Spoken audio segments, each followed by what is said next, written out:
Hello there and welcome. My name is Daniela. I'm an IELTS teacher. I also train IELTS teachers alongside my colleagues at the British Council.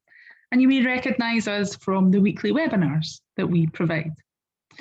The purpose of this video is to help you get the most out of the Academic Reading Self-Study programme. So you will need to download this programme and if you would prefer, have it printed out.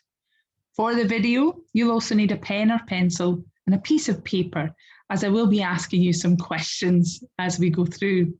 Now, if you don't have those things ready, that's fine. Just pause this video and get those things together. Okay, if we're ready, let's talk about the video itself. This contains information about the programme that you'll follow to help you improve your knowledge and skills for the IELTS reading test. In your study pack, there are links to sites for you to visit and carry out some practice exercises. And during this video, I will ask you a few pop-up questions for you to answer. So as I've said, it's best to be prepared with a pen or pencil and a piece of paper. The programme for the video, well, it's the self-study programme for the reading test, a brief overview of what you can expect. And I also want to give you a few top tips to help you improve your reading in general, and we'll summarise what we cover. Let's get started. The aims of the Reading Self-Study programme are that you understand the format of the reading test and what you have to do in the test. We also want to help you develop your own reading skills by incorporating reading into your everyday routine. We want to help you increase your reading speed by working towards a timed practice test at the end of the week. By doing all of these things, we hope to expand your vocabulary range to help you deal with the topics of the reading test. And of course, we want you to become familiar with and get practice of a variety of question types taken from the reading test. Day one is all about getting to know the test and identifying where you are at the moment, your current IELTS level. Now, feeling a bit more comfortable about what to expect from the test will help to boost your confidence so that on your test day, you're ready to sit the test and give it your absolute best. Here's part of one of the websites you can visit to give you information about the test. And this is your first task from me. I have 4 questions. How many reading texts are there? How long is the test? What question types can you expect? And where do you write your answers? Okay. So there are 3 texts. You have 60 minutes. There are a variety of question types. And yes, you use the answer sheet to take a note of your answers.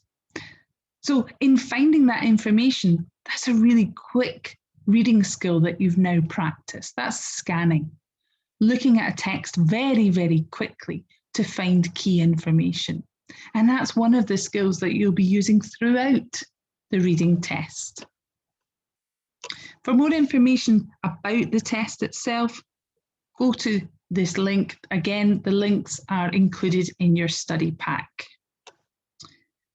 Let's move on to day 2.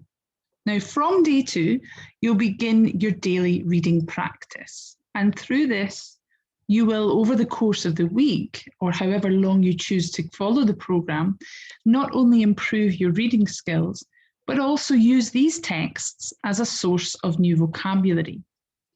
Day 2 also introduces some question types. So you'll be practicing table and flowchart completion and short answer questions. And this is the website you'll be using to source your own reading material every day. It's called One Stop English. And here you can choose from a variety of topics. My advice on day 1 of reading, choose something that interests you. Find an article that is about your favourite topic.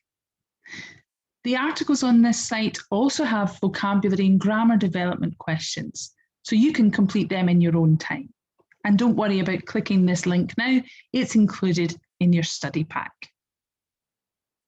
I want now to take a moment to look at one of the skills that you'll be developing throughout the programme, and that's being able to deal with new vocabulary by identifying the meaning of new words from context. What we mean by that, by the words around them. Let's give this a go. Look at this word. Sprill, sprill. Are you able to guess what it means? So maybe you've been able to guess. Maybe it does look similar to you. Maybe it's familiar to, maybe it's similar to a word in your own language. But really, without any context, it's impossible to identify meaning or part of speech, whether it's a noun, a verb, an adverb, for example. So let's look at it again, but this time with some context. I met a very friendly sprill on the bus this morning, and we had a lovely chat. So what part of speech is sprill? And look at the clue I've given you. What does the article tell you? What do you think? Yes, it's a noun, isn't it? Now we know that, yes, because of the article, but also there's an adjective before it, a friendly sprill. So it must be a noun. So let's make a guess about what it might mean. If you met a sprill, what is a sprill? Yeah, okay. Perhaps a person, maybe a man, a woman, the driver. Did you guess something like that? Let's try another one. The children were sprilling in the classroom. What do you think? Take a note. What part of speech is sprill in this example? And how do you know? So the children were sprilling in the classroom. Yeah, it's a verb, isn't it? It's a verb in the past continuous. And we've got the clue here, or in red, where. So now we've identified the part of speech, let's think about meaning carefully. And the context here, I've put these words in italics for you. Children, classroom, it's a verb ing. So what things could children be doing in the classroom? What do you think? Do you have some ideas? Maybe playing, talking, working, drawing, maybe sleeping if they're bored. Let's try one more time. It was such a sprilling film that I walked out of the cinema after only 30 minutes. What part of speech is sprill? A sprilling film. A and film. Give us the clues to help us identify the part of speech. The word itself is an adjective, and we know it because of its position between the article and the noun. So let's think about meaning. Film first of all. I walked out, cinema. What do you think? Any ideas? The topic vocabulary, film, cinema, tells us a bit about what it might mean, but also the fact that I walked out. Is that positive or negative? It's negative, isn't it? So maybe if it's something that's describing a film, it might be boring or frightening, something like that. Good, well done. So from your reading, you can begin to expand your vocabulary range and think about how to record any of this vocabulary. How are you going to keep a record of it? My advice is to record in a way that works for you. So do you like to create mind maps? Do you like to have colour-coded cards, for instance? Do you record your vocabulary in a notebook by topic? Find a way that works for you. But try to record more than just one word. So when you find the word, yes, you want to record its spelling and it's part of speech, but also try to expand it so that you're including a record of the other members of the word family. My examples here is allow the verb, allowance the noun, allowable the adjective. but be careful not to overload. Choose just a few words per article that you read. It's better to choose a few so that you have a better chance of remembering them, rather than trying to overload with too many new words. And keep coming back to it. Review your notes, recycle your vocabulary.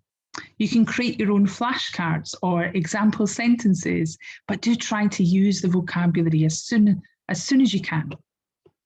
Right, let's move on to day 3 of the programme. So on the 3rd day, you'll start the day again by reading and expanding your vocabulary.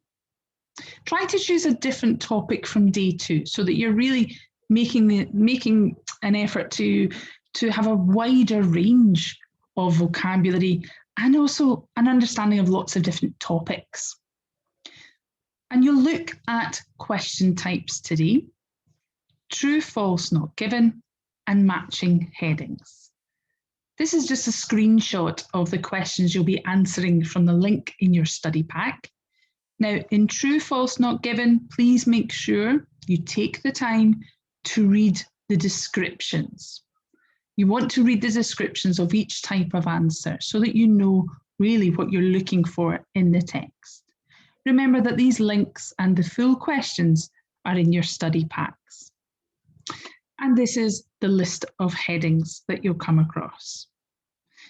Just be aware when you have more than one question type, take the time, read the instructions, understand what it is that you have to do. On day 4 of the programme, well, hopefully by now, you've established the routine of selecting an article to read on One Stop English and then updating your vocab notebook or file. So once you've practiced your reading skills and you've recorded your vocabulary, you'll look at another few question types. So you'll practice matching sentence endings, and then you'll look at 2 types of multiple choice questions. One where you are able to choose more than one answer, and the second one, probably you're quite familiar with already, is where you have multiple choice questions, but you've only got one answer to choose. And finally, on the last day of your reading programme, you will of course continue with your reading and vocab practice. Just a wee note about this. Although I'm saying that this is the final day of your programme, that doesn't mean that this really good habit you've developed stops after this. Keep going with that. Keep looking for articles to read. Doesn't always need to be One Stop English, but find something to read every day and try to expand your vocabulary from it. On day 5, before you finish the week with a timed practice test, you'll look at the remaining question types. So we've got a lot of completion tasks today: note completion, sentence completion, and 2 types of summary completion. And these are the 2 types here. Can you see, just take a moment, what is the difference between summary A and summary B? What do you notice? Can you see that in summary A, you are provided with possible options? So these options A to F are what you will use to complete the summary of the text. Whereas in option B, there are no options to choose from. You need to choose the words from the text. So you'll get to practice this on your final day of the reading programme. Before you finish the Reading Self-Study programme, you're going to complete the timed practice test on the IELTS Prep app. Select Reading, Practice Tests, choose a test. Test 1 is fine if you've not already done it, and remember to select Academic. The app is free to download, so take a moment, you can pause this video and download it now so that you're ready to start the week. Before we finish, I just want to give you a few top tips for reading. Read as often as possible. So try to build reading into your daily routine. And choose a wide variety of relevant topics. By relevant, what I mean here is relevant to the IELTS test. Choose a few words every day from your reading to help you expand your vocabulary range.